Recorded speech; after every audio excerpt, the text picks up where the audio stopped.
So what's the difference between FUE and FUT? Let's go over that. First of all, they both came out around the same time. The thought was that we wanted to transition to grafting in individual grafts one at a time in the recipient areas. The difference between the two of them is how they come out, not how they go in. The FUT or strip method, it all comes out in a big strip or a big chunk of scalp from the back of the head. It means that there's a large incision, which also means that there's a permanent linear scar.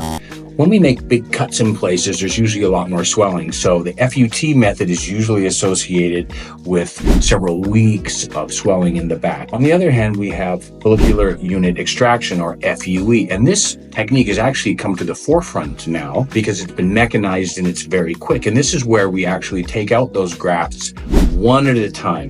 Now you can't take them all out from the same time because the grafts don't grow back. So we have to spread them out in sort of a very, very chaotic kind of a pattern so it looks natural. And because the little drill that cores out individual grafts is very, very small, we call this virtually scarless. It also means that the downtime is abbreviated to usually about 3 days of swelling.